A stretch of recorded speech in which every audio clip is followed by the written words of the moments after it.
Olá pessoal, bom dia, sejam bem-vindos ao meu canal, eu sou Nil Silva e hoje é dia 5 de junho de 2020 e também é sexta-feira, então não adianta fazer cara amarrada porque apesar de estarmos em quarentena, o mundo não acabou, pelo menos por enquanto. Pode ser que acabe hoje, amanhã, vai saber, né? Mas por enquanto não acabou, então vamos ser felizes. Amanhã é sábado, depois é domingo e provavelmente virão mais algumas manifestações, né? Vamos fazer esse país crescer, gente, fazer com que esse país seja um país cada vez melhor, tá? E que possamos viver bem aqui, essa terra maravilhosa. Mas antes de começar esse vídeo, eu vou pedir para você, por gentileza, se inscreva aqui no meu lado esquerdo, no meu canto esquerdo aqui, ó. Deixa eu ver onde é que está aqui. Aqui embaixo na tela, tem uma setinha vermelha. Clique aí, se inscreva, para que possamos bater esse papo todos os dias. Porque eu, particularmente, eu gosto muito disso aqui. Espero que você goste também. Tá bom, pessoal? Mas voltando ao Brasil. Pessoal, vocês não têm noção, ou pelo menos uma parte da população não tem noção do país que é o Brasil. A gente, no dia a dia, preocupados com o nosso cotidiano, nosso trabalho, família, problemas que ocorrem, independente da nossa vontade ou não, isso acaba nos afastando um pouco da realidade, ou seja, do que é o Brasil. O nosso país é maravilhoso, gente. É maravilhoso. Tem riquezas naturais, riquezas minerais incalculáveis. Temos florestas, temos índios, né? As pessoas que nos criticam, via de regra, elas mataram todos os seus índios, escalpelaram, arrancaram a pele desse povo, entendeu? Não existe mais, e agora eles querem dar pitaco aqui no nosso país. Nós temos tudo. Nós temos uma terra que se plantando tudo dá, desde a época do descobrimento, desde a época do Cabral, do primeiro Cabral, né? O segundo Cabral ele está preso na cadeia, vamos ver se ele fica lá mais tempo, esse infeliz aí, né? Então, desde a época do primeiro Cabral, nós sabemos que essa terra que se plantando tudo dá. Nós temos terras cultiváveis de leste a oeste, de norte a sul do país, sabe? Do Oiapoque ao Chuí. Se você plantar, você vai colher. Então, isso é uma coisa maravilhosa, pessoal. Os maiores países do mundo, em extensão territorial, como Rússia, Canadá, Estados Unidos. Brasil, salvo engano, é o quarto, né? Mas você vai na Rússia, só tem lama, cara. Só tem lama, tem neve, aqueles pântanos, aqueles lugares horrorosos lá, tá? Falam, mas um país de primeiro mundo é nada, é corrupção pra caramba, é um dos países mais corruptos do mundo. É horrível lá. Não é assim, não. Inclusive, nós temos depois eu vou ver se eu volto nessa pauta aqui. Um nobre senador da República que esteve lá fazendo estágio recentemente. Tem um vídeo circulando, ele foi lá dizendo que foi fazer um estágio para ver como é que funciona a democracia lá. Gente, pelo amor de Deus, né?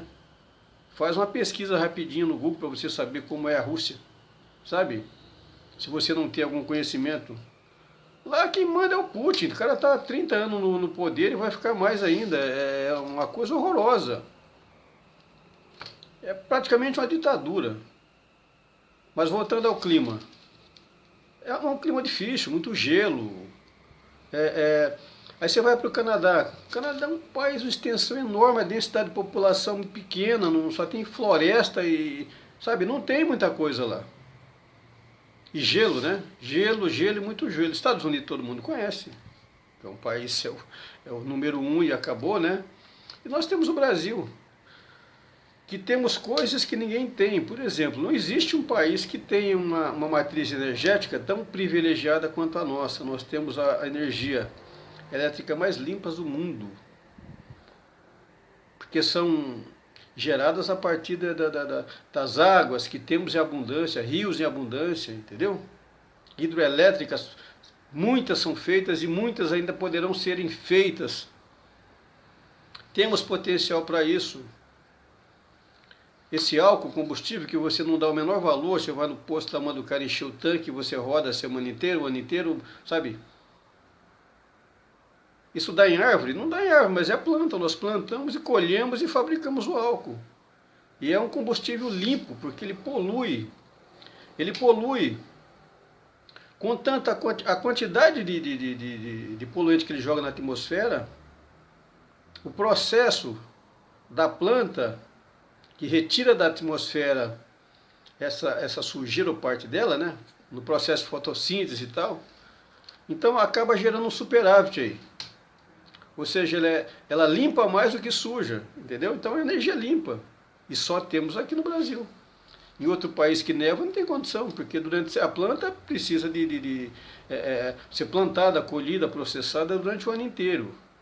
Em alguns países aí da Europa, por exemplo, Estados Unidos, Rússia, Canadá, metade do ano, uma parte do ano neva, gela, não tem como você plantar cana lá, a cana vai morrer, vai congelar, e não dá tempo de plantar e ela crescer e chegar no ponto de corte para que seja processada e vire açúcar e álcool, enfim. São coisas só nós temos. Então a gente precisa parar de olhar para fora, que achar que todos os países do mundo é maravilhoso, nosso país não presta. Então fica a reflexão, tá? Dá para falar bastante sobre isso aqui, sobre as coisas que temos no Brasil. Mas não, como o nosso foco aqui, na maioria das vezes, é política, então vamos falar de política. O que é que está gritando hoje aqui nos nossos ouvidos aqui? É que a Joyce Hasselmann, ela está deixando a liderança do PSL na Câmara dos Deputados, em Brasília, e os seus pares dizem que ela é uma pessoa extremamente arrogante, é impossível conviver com ela. Então ela vai para as redes sociais e diz que está saindo porque ela vai se dedicar ao governo de São Paulo. Pelo amor de Deus, pessoal, fiquem atentos aí na hora de votar, né? Tenha paciência, né? Uma pessoa traidora que esfaqueou o Bolsonaro pelas costas. Na época da campanha ela falava, não, o Bolsonaro é como se fosse meu pai, é como se eu fosse a filha do Bolsonaro, entendeu? O Eduardo, não sei o quê, é como se fossem meus irmãos. Aí passaram-se poucos meses, já virou e apunhalou ele pelas costas, e hoje ficam defamando nas redes sociais uma pessoa horrorosa, que alguns dizem até que é um psicopata, né? Se bem que psicopata é o que não falta, né? Se você der uma olhada com um pouco mais de atenção em Brasília, você vai ver que existem figuras lá com um alto grau de psicopatia. É só ter algum conhecimento sobre o assunto, e é um assunto que me interessa muito, sabe? Então, se você é algum estudioso do assunto e você conhece sobre, é só verificar. A quantidade de psicopata naquele meio ali, política, é uma coisa horrorosa, é muito grande. Mas enfim, voltando a Joyce Hasselmann, ela já está fora, está saindo, está num momento de transição aí. Até ontem parece que não havia saído, ontem à noite, mas já está tudo certo. Ela vai sair fora da liderança do PSL na Câmara dos Deputados e vai entrar no seu lugar o deputado Felipe Francischini, aquele gordinho lá do Paraná, que também se envolveu numa polêmica na qual apunhalava também o presidente pelas costas. Presidente, olha, eu vou te falar uma coisa. Eu vi alguém falando outro dia que ela disse o seguinte, olha, eu acho muito bacana nome bíblico, sabe? Nomes de pessoas com nomes bíblicos. Eu falei, inclusive eu conheço um monte que deveria se chamar Judas. Eu particularmente conheço. Eu conheço pessoas que deveriam se chamar. Muito bem, pessoal, muito obrigado por estarem comigo, fiquem com Deus, um forte abraço e amanhã eu volto, se Deus quiser, tá bom? Tchau!